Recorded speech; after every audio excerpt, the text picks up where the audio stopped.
Hey there, everyone. So, I just wanted to get on quick and share a little bit because maybe there's another mom out there or another woman out there who's feeling like I'm feeling. So, I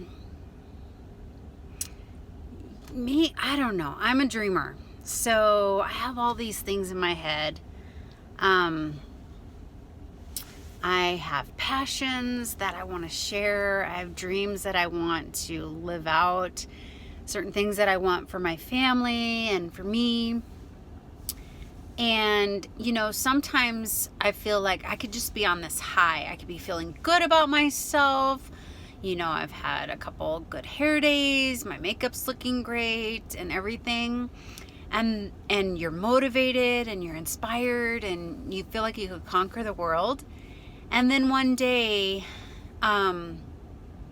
maybe one of the dreams that you had is not coming true, right now. Maybe you've had to wait for something. Maybe the gray in your hair is starting to grow out. I had to cancel my appointment. I didn't have to, but I chose to cancel my appointment on Saturday because I wanted to be at my son's basketball game. And, and it's fine, but,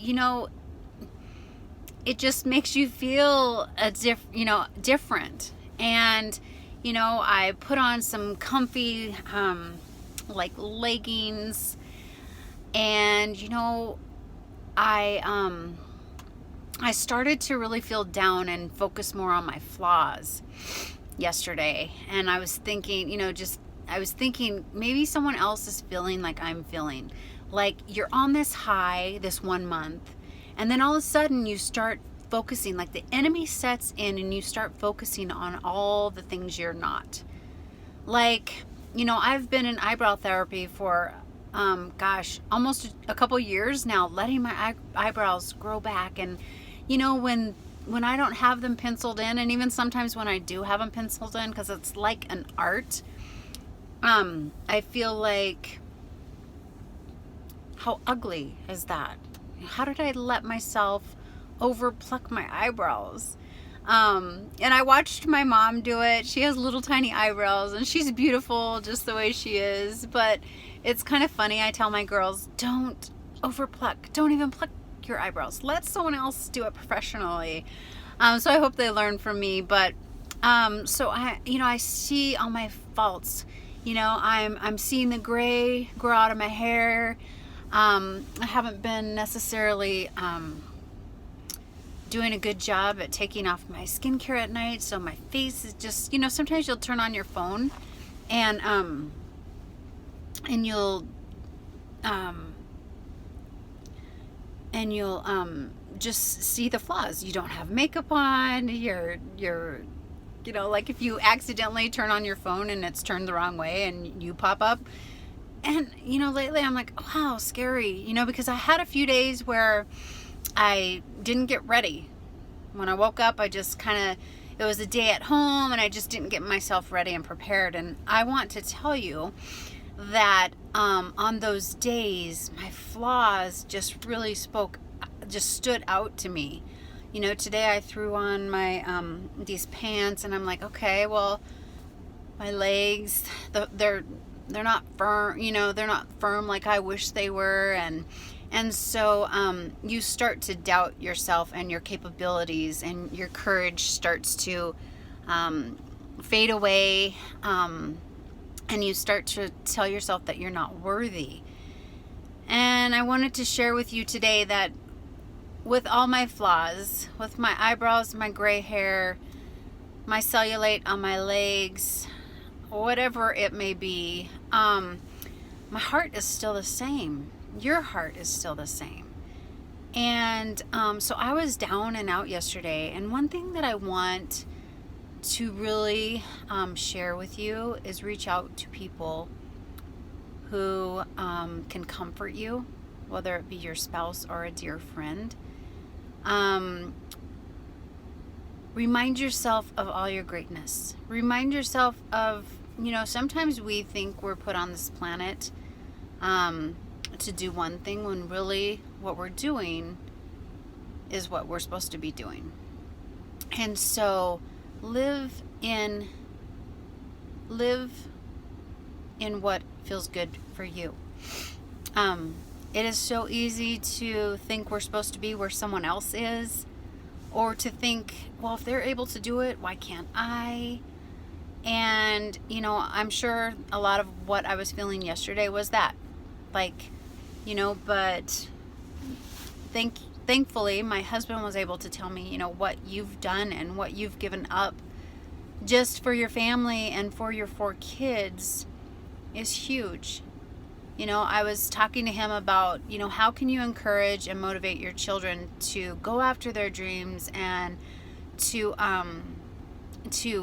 motivate them when, you don't feel like you've accomplished much in your life.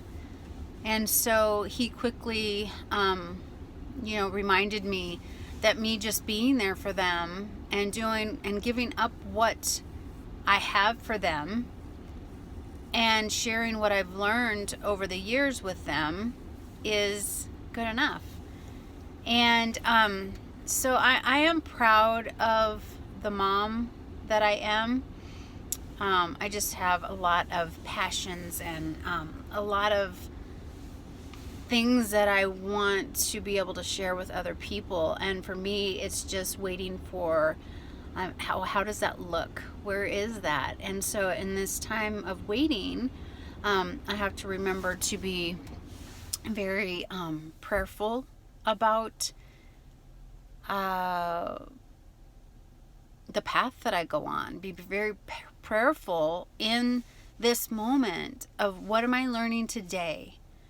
What did I learn from my experience yesterday? I learned who my support group is. I learned that, Lori, get up, get ready, feel your best, pencil in your eyebrows, and make that appointment to get those grays filled in. If that is what, makes you feel good, go on that walk. What is it that's going to make you feel good, make you feel your best? Do those things. And so if anyone else out there is feeling that you're just not enough and that you're seeing all your flaws, remember that God blessed you and He equipped you to be who you are. And you can let your light shine, whether you have some grays showing or with all of our flaws. He accepts us for who we are. He admires us for doing our best each day. We wake up each day and we do our best. And that you are not alone. You are not alone. And so I just pray that you find something that will help you get through those tough days. Because I thought to myself, if someone doesn't have that Bible, that devotion, that friend, that spouse that they can turn to, those days turn into weeks. And those weeks turn into months. And I think that's where all the sadness and depression and medication comes in. And so my heart really reaches out to those who are feeling a little bit down. Make sure you reach out to people that you can confide in and that will be there for you when you need them. And this time of all times, I love to give. I love to give stuff. But then I hate to spend money. And so it's so hard. It's like you want to buy these things for your kids so that they could be creative and that they could have a good experience in their life and have memories. And not the things for memories, but, like one of my kids is very creative and she wants canvases and paints and paintbrushes. And that's so fun and creative. And I love being able to buy that kind of stuff. But then I'm at the checkout and I'm like, oh, I shouldn't be spending all this money, So it's a stressful time. So just remember the main purpose of Christmas. And I want to try to get them things that they will use and not frivolous things. But just remember to not overstretch yourself on this Christmas holiday season, because that brings on a little bit more stress and a little bit more guilt and regret, and just make fun memories with your kids. And we're looking forward to a game night and doing some karaoke, making some cookies, things like that. So I just want to share that with you, and just wanted to share with all of our flaws, God created each of us to be exactly who we are. And as long as we're being the best version of ourselves, we are being enough. So have a great day.